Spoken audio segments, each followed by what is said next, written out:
C George 31 വർഷം MLA ആയിരുന്ന സ്ഥലത്തെ 6 പഞ്ചായത്തുകളും. ഇപ്പോൾ മത്സരം എന്ന് പറയുന്നത് ജോസ് കെ മാണിയും ഷോൺ ജോർജും തമ്മിലാകാം. പക്ഷെ പാലായിലും ഈ പറയുന്ന സുരേഷ് ഗോപി ജയിച്ചിടത്തും ഒക്കെയുള്ള ക്രിസ്ത്യാനിയുടെ ഒരു പ്രത്യേകത തന്നെയാണ്. അപ്പോൾ ആ അധികാരമുള്ള പാർട്ടിയുടെ കൂടെ നിൽക്കുന്ന ഒരവസ്ഥ അവർക്ക് താല്പര്യമാണ്, പക്ഷെ അതിനൊരു അവസരം വേണം. 2026 നിയമസഭാ തെരഞ്ഞെടുപ്പിൽ പാലാ നിയോജക മണ്ഡലത്തെക്കുറിച്ചാണ് ഇന്ന് ചർച്ച ചെയ്യുന്നത്. പാലാ നിയോജക മണ്ഡലം എന്ന് പറഞ്ഞാൽ KM മാണിയുടെ കുത്തകയായിരുന്നു. ആ നിയോജകമണ്ഡലം പിന്നീട് മകനായ ജോസ് കെ മാണിയുടെ കയ്യിലേക്ക് എത്തിപ്പെടുമെന്നാണ് നമ്മൾ കരുതിയത്. എന്നാൽ കഴിഞ്ഞ തവണ അവിടെ നടന്ന ഉപതെരഞ്ഞെടുപ്പിൽ ഈ പറയുന്ന മാണി സി കാപ്പൻ അന്ന് ജോസ് കെ മാണിയെ അട്ടിമറിച്ചു. പിന്നീട് നടന്ന തെരഞ്ഞെടുപ്പിലും ജോസ് കെ മാണിക്ക് വിജയം നേടാനായിട്ട് സാധിച്ചില്ല. അങ്ങനെ ജോസ് കെ മാണിയും അതുപോലെ തന്നെ മാണി സി കാപ്പനും തമ്മിലാണ് മത്സരമെന്ന് കരുതിയിരിക്കുമ്പോഴാണ് ഇത്തവണത്തെ തെരഞ്ഞെടുപ്പിൽ ഷോൺ ജോർജ് BJPയുടെ സ്ഥാനാർത്ഥിയായിട്ട് എത്തുന്നത്. അതായത് 3 ക്രൈസ്തവ സ്ഥാനാർത്ഥികൾ അവിടെ മത്സരിക്കാനായിട്ട് എത്തുകയാണ്. 50% ക്രൈസ്തവ വോട്ടുകൾ, 50% ഹിന്ദു വോട്ടുകൾ, അങ്ങനെയാണ് അവിടെ ഉള്ളതെന്നാണ് കരുതപ്പെടുന്നത്. മാത്രമല്ല, നേരത്തെ ഈ പറയുന്ന ഷോൺ ജോർജ് അവിടെ ജില്ലാ പഞ്ചായത്ത് അംഗമായിരുന്നപ്പോഴുണ്ടായിരുന്ന 4ഓളം പഞ്ചായത്തുകൾ ഇപ്പോൾ ഈ പുതിയ ഡീലിമിറ്റേഷന് ശേഷം വന്ന പാലാ നിയോജക മണ്ഡലത്തിൽ ഉൾപ്പെട്ടിട്ടുണ്ട്. അതുകൂടാതെ തന്നെ പൂഞ്ഞാർ MLA ആയിരുന്ന PC ജോർജ് 31 വർഷം MLA ആയിരുന്ന സ്ഥലത്തെ 6 പഞ്ചായത്തുകളും ഈ പറയുന്ന പാലാ നിയോജക മണ്ഡലത്തിൽ ഉൾപ്പെട്ടു. അങ്ങനെ BJPക്ക് അനുകൂലമായ ഒരു നിലപാടുണ്ടാകുന്നു. ഒരുപക്ഷെ ഇന്ന് വരെ BJPയുടെ സ്ഥാനാർത്ഥിയായിട്ട് ഒരു ക്രൈസ്തവ സമുദായത്തിൽപ്പെട്ട ആൾ അവിടെ മത്സരിച്ചിട്ടുമില്ല. ഇതെല്ലാം കൊണ്ട് അവർക്ക് അനുകൂലമാകുമെന്ന് അവകാശപ്പെടുന്നു. എന്നാൽ ജോസ് കെ മാണി പറയുന്നത് മാണിയുടെ ഒരു പാരമ്പര്യം പിന്തുടരാൻ സാധിക്കുമെന്നാണ്. മാണി സി കാപ്പൻ പറഞ്ഞ 2 തെരഞ്ഞെടുപ്പിൽ ജയിച്ച തനിക്ക് ആ വിജയം നേടാൻ കഴിയുമെന്നാണ്.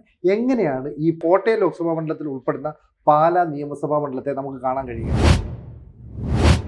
അല്ല, പാലാ നിയോജക മണ്ഡലം എല്ലാവർക്കും വളരെ കാര്യമായിട്ടുള്ള ശ്രദ്ധയും തിരഞ്ഞെടുപ്പിൻ്റെ കാലത്ത് ചർച്ചയ്ക്ക് വരുന്ന ഒരു വിഷയമായിരിക്കും അല്ലേ? കാരണം പാലയ്ക്ക് അങ്ങനെ ഒരു പ്രാമുഖ്യമുണ്ട്. കാരണം പാലയിലെ മാണി സാർ എന്ന് പറഞ്ഞത് നമ്മൾ എത്രയോ കാലം കൊണ്ടാണ്. അത് കഴിഞ്ഞ് അതിൻ്റെ ഒരു പാരമ്പര്യം ജോസ് കെ മാണിയിലേക്ക് വരും എന്ന് പുറത്തുള്ള ആളുകളൊക്കെ വിചാരിച്ചിരുന്നുവെങ്കിലും ഈ രാഷ്ട്രീയ വിശകലനം നടത്തുന്ന ആളുകൾക്ക് അറിയാമായിരുന്നു ജോസ് കെ മാണി തോൽക്കാനുള്ള സാധ്യത മാണി സി കാപ്പൻ തന്നെയായിരിക്കും ജയിക്കുന്നത്. അതങ്ങനെ തന്നെ സംഭവിക്കുകയാണ് ചെയ്തത്. കാരണം മാണി സാറിൻ്റെ ബലം ഈ ജോസിനില്ല എന്നുള്ളതാണ് പ്രശ്നം. അതൊരു പ്രശ്നമാണ്, ചെറുതായിട്ട് നമ്മൾ കണ്ടിട്ട് കാര്യമില്ല. അതുകൊണ്ട് അദ്ദേഹത്തിൻ്റെ പൈതൃകത്തെ പൂർണ്ണമായ രീതിയിൽ ഇദ്ദേഹത്തിന് ഏറ്റെടുക്കാനായിട്ട് കഴിഞ്ഞില്ല, അല്ലെങ്കിൽ ജനങ്ങൾ അങ്ങനെ അത് കണക്കാക്കില്ല.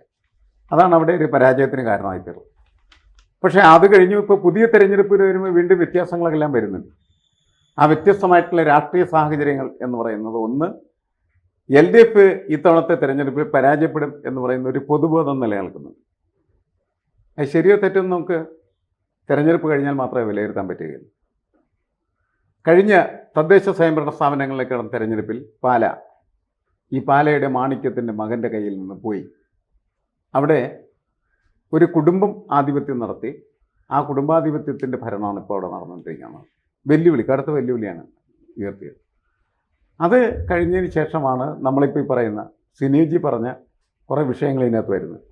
പുതിയ പാലാ നിയോജക മണ്ഡലം എന്ന് പറയുന്നതിനെ എങ്ങനെ ഷോൺ ജോർജിനെ സ്വാധീനിക്കാനായിട്ട് കഴിയും. അദ്ദേഹം ജില്ലാ പഞ്ചായത്ത് അംഗമായിരുന്ന സമയത്തുള്ള ചില പഞ്ചായത്തുകളും, അതോടൊപ്പം തന്നെ അദ്ദേഹത്തിൻ്റെ അച്ഛൻ PC ജോർജ് MLA ആയിരുന്ന പൂഞ്ഞാറിൻ്റെ 6 പഞ്ചായത്തോളം ഇതിനകത്തേക്ക് വരുന്നുണ്ടെന്നാണ്.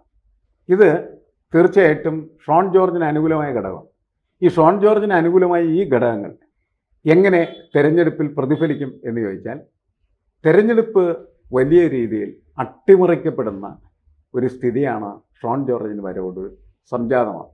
അല്ലെങ്കിൽ നമുക്ക് ഒറ്റ വാക്കിൽ പറഞ്ഞാൽ ഷോൺ ജോർജ് പാലാ നിയോജക മണ്ഡലത്തെ അട്ടിമറിക്കും എന്നുവെച്ചാൽ, ഒരുപക്ഷേ ഷോൺ ജോർജ് ചിലപ്പോൾ അവിടെ ജയിച്ചേക്കാം. BJP ജയിക്കുന്ന ഒരു നിയോജക മണ്ഡലമായി പാലയെ എങ്ങനെ മാറ്റാനായിട്ട് പറ്റും? പക്ഷെ എനിക്ക് അതിനകത്ത് ഒരു സംശയം തോന്നുന്നത് എങ്ങനെയാണെന്ന് വെച്ചാൽ, ഈ ഫാക്ടേഴ്സൊക്കെ ഷോൺ ജോർജിനെ മുന്നോട്ട് കൊണ്ടുപോകുമ്പോൾ അവിടെ എനിക്ക് തോന്നുന്നത് കാപ്പനായിരിക്കും അല്പം പിന്നാക്ക് പോകേണ്ടി വരും. ഇപ്പോൾ മത്സരം എന്ന് പറയുന്നത് ജോസ് കെ മാണിയും ഷോൺ ജോർജും തമ്മിലാകാം എന്നാണ് എനിക്ക് തോന്നുന്നത്. ഇതിനകത്ത് ഈ പാലാ ഉൾപ്പെടുന്ന മണ്ഡലം BJPക്ക് ബാലികേറാൻ മലയായിട്ടുള്ള സംഭവം എന്ന് പറഞ്ഞാൽ ന്യൂനപക്ഷ മേഖലയാണല്ലോ. അപ്പോൾ അതിനെ ഉപയോഗിച്ച ഏറ്റവും ആദ്യത്തെ നേതാക്കന്മാരാണ് ഒന്ന് പി സി ജോർജും അല്ലെങ്കിൽ ഷോൺ ജോർജും. എന്നിട്ട് പി സി ജോർജിനായിരുന്നു പ്രതീക്ഷ. പക്ഷേ പി സി ജോർജിനപ്പുറം ഇതിനകത്ത് ഓരോ കാര്യത്തിനകത്തും ഇറങ്ങാനും ഇഴകീറി കാര്യങ്ങൾ പറയാനും ഒരുപക്ഷെ പക്വതയുള്ള ഒരു ചെറുപ്പക്കാരെന്നുള്ള രീതിയിൽ സംസാരിച്ച് ആൾക്കാരുടെ ഇടയിൽ നല്ലൊരു രീതിയിൽ നിൽക്കുന്ന ആൾ തന്നെയാണ് ഈ ഷോൺ ജോർജ് എന്ന് പറയുന്നത്. അപ്പോൾ അയാൾ പറയുന്നത് എനിക്ക് പാലയിൽ, അയാൾക്ക് ഭയങ്കര ബുദ്ധി കേട്ടോ. അയാൾ പറയുന്നത് എനിക്ക് പാലയിൽ മത്സരിക്കാം, അയാൾക്ക് വേണം പൂഞ്ഞാറ് മത്സരിച്ചാൽ മതി, അച്ഛൻ വളരെ കാലം കൊണ്ട് അവിടെ മത്സരിച്ചാൽ എനിക്ക് പൂഞ്ഞാറ് മതി എന്ന് പറയും. അയാൾ പറഞ്ഞത് എനിക്ക് പാലായിൽ മത്സരിച്ചാൽ മതി. അതിനകത്ത് നമ്മൾ മനസ്സിലാക്കേണ്ട ഒരു കാര്യം, ക്രിസ്ത്യാനി എന്ന് പറയുമ്പോൾ കേരളം മൊത്തം ക്രിസ്ത്യാനിയുണ്ട്, നമ്മുടെ അടുത്തും ക്രിസ്ത്യാനിയുണ്ട്. പക്ഷേ പാലായിലും ഈ പറയുന്ന സുരേഷ് ഗോപി ജയിച്ചിടത്തും ഒക്കെയുള്ള ക്രിസ്ത്യാനിയുടെ ഒരു പ്രത്യേകത എന്ന് പറഞ്ഞാൽ അവന് ശകലം ആഢ്യത്വം, സ്വയം നമ്മൾ പറയുന്നത് സ്വയം ആഢ്യത്വമുള്ള, ഞങ്ങൾക്ക് തീരുമാനങ്ങളൊക്കെ എടുക്കുക, ആരുടെ അച്ചാരമൊന്നും വേണ്ട, അല്ലെങ്കിൽ ആരെയൊന്നും അംഗീകരിച്ച് പോകുന്ന കാര്യമില്ല, സ്വയം അങ്ങ് തീരുമാനമെടുത്ത് എന്നുള്ളത്. അതുകൊണ്ടാണല്ലോ ഒരു സാധ്യതയില്ലാത്തിടത്ത് നമ്മൾ 2 വട്ടം പരാജയപ്പെട്ട് സുരേഷ് ഗോപി, 3ാമത്തെ വട്ടം ഇവിടുത്തെ ക്രിസ്ത്യാനി തീരുമാനിക്കുന്നു സുരേഷ് ഗോപി ജയിക്കണം, അല്ലെങ്കിൽ ഇവിടെ ജയിക്കത്തില്ലല്ലോ. അവിടെ ബി ജെ പി ഒന്നും ഇല്ല. അല്ല, ശരിയാണ്, ക്രിസ്ത്യാനി അത് തെളിയിക്കുകയും ചെയ്തു. ബി ജെ പി ഒന്നും ഇല്ല. ഇതുപോലെ തന്നെ നമ്മൾ പറഞ്ഞല്ലോ, നമ്മൾ കാണേണ്ട ഒരു കാര്യം എന്ന് പറഞ്ഞാൽ മാണി എന്ന് പറയുന്ന ഐക്കണെ 50 കൊല്ലം MLA ആക്കി വെച്ചിരുന്നിടമാണ് ഈ പറയുന്ന പാല. അവിടെ കൊള്ളുകില്ലാത്തവൻ മാണിയുടെ മകനാന്നേലും ജയിപ്പിക്കുന്ന അവസ്ഥ ഇല്ലെന്നുള്ളതാണ്. അതുകൊണ്ട് ആ മാണിയുടെ മകൻ ഇപ്പോഴും രാജ്യസഭ MP ആയിട്ടിരിക്കുന്നത്. അത് മാണിയുടെ മകൻ ബോധ്യമുണ്ട്. എനിക്ക് ഞാൻ പലയിൽ പോയിട്ടുള്ളതുകൊണ്ട് അറിയാം. അവിടെ ഈ മാണിയുടെ മകനെ MP ആയിട്ടിരിക്കുന്ന സമയത്തും ഞാൻ അവിടെ ഇടപഴകാൻ സാധ്യതയുള്ള അതുപോലുള്ള ഇടപെടുന്ന ആൾക്കാരുണ്ടായിരുന്നു. അവിടെ പറഞ്ഞു, ഇയാളെ പറയുന്നത് അമുൽ ബേബി, അമുൽ ബേബിയാണ് അമുൽ ബേബിയാണ്. ഞങ്ങൾ എന്താണോ ഇവനെ ജയിപ്പിക്കുന്നത് ഇങ്ങനെ പറഞ്ഞാൽ, എന്താണോ ഇവനെ ജയിപ്പിക്കുന്നത്, ഇവരെന്നാ വിളിക്കുന്നത്, ഇവനെ ജയിപ്പിക്കും. സാറ് ഞങ്ങളുടെ അടുത്ത് പറയും ഇലക്ഷൻ സമയത്ത് ഞാനാ മത്സരിക്കുന്നതാണ്. അപ്പം മാണി എത്ര വലിപ്പത്തിൽ കാണുന്നത് പിയേഴ്സൺ മാഷ് മനസ്സിലാക്കണം. ഒരു നിയോജകമണ്ഡലത്തിൽ മോൻ മത്സരിച്ചിട്ട് അവിടെ ചെന്ന് മാണി പറയുക, ഞാനാ മത്സരിക്കുന്നത്, വോട്ട് എനിക്ക് തരണമെന്ന് പറയുമ്പോൾ അതിനവർ തയ്യാറാണ്. എന്ന് വെച്ചാൽ മാണിയെന്ന് പറയുന്ന ആളിനെ അവർക്ക് ബോധ്യമുണ്ട്. പക്ഷേ ഈ പറയുന്ന മാണിയുടെ മകനായിട്ടുള്ള ജോസ് കെ മാണി അവർക്ക് ബോധ്യമില്ല. ഞാൻ പറയാൻ കാര്യം എന്ന് പറഞ്ഞാൽ അവിടുത്തെ ക്രിസ്ത്യാനികൾ ഈ പറയുന്നത് പോലെ BJP അവിടുത്തെ ക്രിസ്ത്യാനികളെ സംബന്ധിച്ചിടത്തോളം ഇവൻ വേണ്ടത്ര ക്രൈസ്തവത്വം ഇല്ലാത്തവനാണ്. അവരുടെ ഒരു ആഢ്യത്വത്തിന് ഇപ്പം പവർഫുൾ അല്ല. അപ്പം അതുകൊണ്ട് തൊലനം ചെയ്തപ്പോൾ മാണി സി കാപ്പൻ ജയിച്ചു. വീണ്ടും അവിടെ തൊലനം ചെയ്യുമ്പോൾ അവർ ഈ പറയുന്ന ഷോൺ ജോർജിനെ തന്നെ അവരുടെ ഐക്കണായിട്ട് എടുക്കാനാണ് സാധ്യത. അതുകൊണ്ട് മാണിയുടെ മകനായിട്ടുള്ള അംഗീകാരം വൈകാരികമായിട്ട് കിട്ടണമെങ്കിൽ ഉപതെരഞ്ഞെടുപ്പ് കിട്ടണമായിരുന്നു. കിട്ടിയോ? ഇല്ല. രണ്ടാമത് ഒന്നും കൂടെ അവിടെ പരീക്ഷിച്ചു, ഞാൻ മാണിയുടെ മകനാണ്, വീണ്ടും വൈകാരികത, 2ാമത്തെ വട്ടം മാണി, അതുമായി കിട്ടിയില്ലല്ലോ. അപ്പോൾ 3ാമത് മത്സരിക്കുമ്പോഴും എൻ്റെ ഒരു അവസ്ഥ, മത്സരം 2 പിയേഴ്സൺ മാഷ് പറഞ്ഞ പോലെ ഒരുപക്ഷെ മാണി സി കാപ്പൻ മത്സരത്തിൽ നിന്ന് ഔട്ടാകാം. ഈ പറയുന്ന മാണിയുടെ മകൻ ജോസ് കെ മാണിയും ഈ പറയുന്ന പാലായിൽ ഇപ്പം മത്സരിക്കുന്ന ഷോൺ ജോർജും തമ്മിൽ മത്സരം വരികയും ഷോൺ ജോർജ് ജയിക്കാനുള്ളൊരു സാധ്യതയുമാണ്. കാരണം വേറെ കാര്യമുണ്ട്, ക്രിസ്ത്യാനിക്ക് അവർക്കെല്ലാം ബോധ്യമുള്ളതാണ്. കേരളത്തിൽ അവർക്ക് BJP വരുമോ വരത്തില്ലയോ എന്നുള്ള ആശങ്ക ഇതുവരെയും പൂർണ്ണമായിട്ട് മാറിയിട്ടില്ല.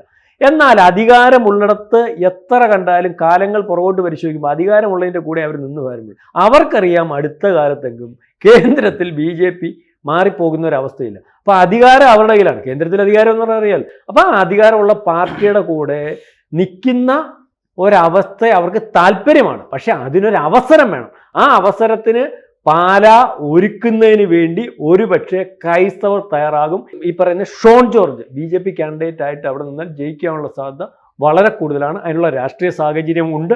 പിന്നെ ഇപ്പം തദ്ദേശ സ്ഥാപന തെരഞ്ഞെടുപ്പിനെ നമ്മൾ ഇഴകീറി അങ്ങോട്ട് ഇറങ്ങി പരിശോധിക്കുമ്പോൾ വലിയ പ്രശ്നങ്ങളൊന്നും വന്നിട്ടില്ല.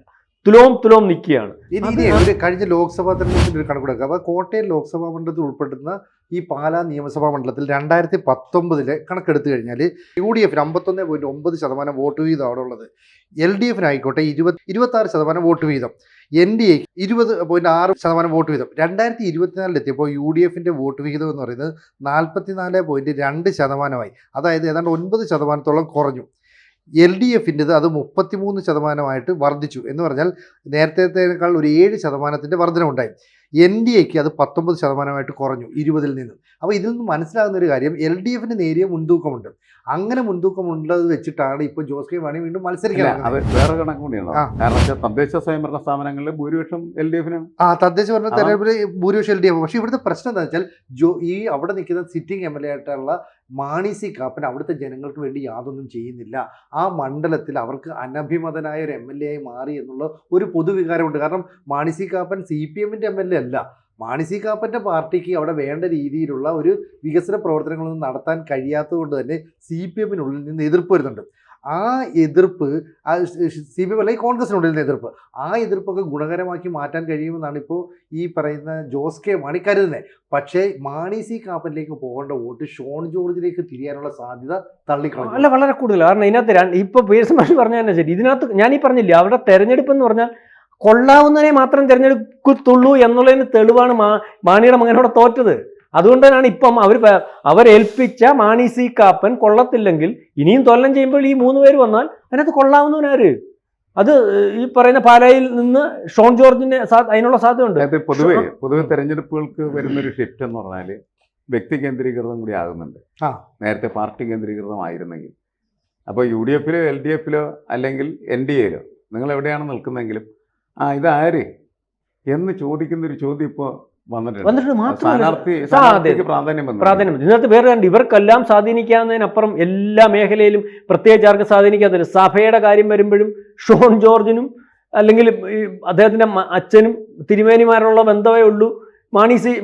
മാണിയുടെ മകനും ജോസ് കെ മാണിക്കും ഒരുപക്ഷെ അത്രയും ബന്ധം കാണത്തില്ല ഈ മാണി സി കാപ്പന്. അപ്പം ഏത് മേഖലയിലായാലും ഇവർ പരസ്പരം തൊല്ലം ചെയ്യുമ്പോൾ വ്യക്തിപ്രഭാവത്തിലായിരിക്കും അവിടെ തെരഞ്ഞെടുപ്പ് നടക്കുന്നത്. ആ തെരഞ്ഞെടുപ്പ് നടക്കുമ്പോൾ ഷോണിന് തന്നെയാണ് അവിടെ സാധ്യത. ഷോൺ BJPയുടെ MLA ലിസ്റ്റ് അടുത്ത പ്രാവശ്യം ഉണ്ടാകുമ്പോൾ ആദ്യത്തെ ലിസ്റ്റാണ് വരുന്നത്. LDFനെയും അതേപോലെ ജോസ് കെ മാണിയും സഹായിക്കുന്ന ഒരു ഘടകം തദ്ദേശ സ്വയംഭരണ സ്ഥാപനങ്ങളിൽ നേരി മുൻതൂക്കം. പക്ഷെ അത് ഇദ്ദേഹത്തിന് എത്രത്തോളം പ്രയോജനപ്പെടുത്താൻ മകനെ കാണുന്നില്ല. അങ്ങനത്തെ മുൻതൂക്കം ഏത് കാലത്താണ് വന്നേക്കണത്? LDF അടിഞ്ഞു പോയ സമയത്ത്. അതെ, അതുകൊണ്ടാണ് അവർക്ക് ആത്മവിശ്വാസം കൂടുന്നത്. അപ്പൊ എന്തായാലും LDF ആണോ UDF ആണോ NDA ആണോ എന്നൊക്കെ ഉള്ളത് കാത്തിരുന്ന് കാണണം. പഴയ കാലത്തെ കണക്കൂടെ എടുത്താൽ ഒരുപക്ഷെ ജോസ് കെ മാണിക്ക് മുമ്പ് KM മാണി എന്ന് പറയുന്ന അധികായൻ അവിടെ എത്രയോ കാലം MLA ആയിരുന്നതാണ്. പക്ഷേ ആ പാരമ്പര്യം നിലനിർത്താൻ കേരള കോൺഗ്രസ് എമ്മിന് സാധിച്ചിട്ടില്ലെങ്കിൽ ആ പാർട്ടിയുടെ പൂർണ്ണ പരാജയത്തിൻ്റെ ഒരു നാൾ വഴി അത് അവിടെ തുടങ്ങുകയാണെന്ന് ഈ നിയമസഭാ തെരഞ്ഞെടുപ്പോടെ വ്യക്തമാകും. മാത്രമല്ല BJPക്ക് മേൽക്കൈ കിട്ടുകയാണെങ്കിൽ ഷോൺ ജോർജിലൂടെ NDA വലിയ മുന്നേറ്റം നടത്തുമെന്ന് നമുക്ക് ഉറപ്പിക്കാം. 2026 കേരളത്തിൽ ആര് ജയിക്കും? ABC മലയാളം ഒരുക്കുന്ന ജനകീയ പോളിംഗിൽ നിങ്ങൾക്കും പങ്കാളികളാകാം. നിങ്ങൾ ചെയ്യേണ്ടത് ഇത്രമാത്രം: ഡിസ്ക്രിപ്ഷനിലും കമൻറ്റ് ബോക്സിലും കാണുന്ന ലിങ്കിൽ ക്ലിക്ക് ചെയ്ത് നിങ്ങൾക്ക് വോട്ട് ചെയ്യാം. ദയവായി നിങ്ങൾ പോളിൽ പങ്കെടുത്തതിന് ശേഷം ആ ലിങ്ക് ഷെയർ ചെയ്യുക, ലൈക്ക് ചെയ്യുക. കേരളം 2026 ആര് ഭരിക്കുമെന്ന് നിങ്ങൾക്ക് പ്രവചിക്കാനുള്ള അവസരം നിങ്ങൾ വിനിയോഗിക്കുക. കൂടുതൽ വാർത്തകളും വിശേഷങ്ങളും നിങ്ങളിലേക്ക് എത്താൻ ABC മലയാളം സബ്സ്ക്രൈബ് ചെയ്യുക, ബെൽ ബട്ടണും അമർത്തുക.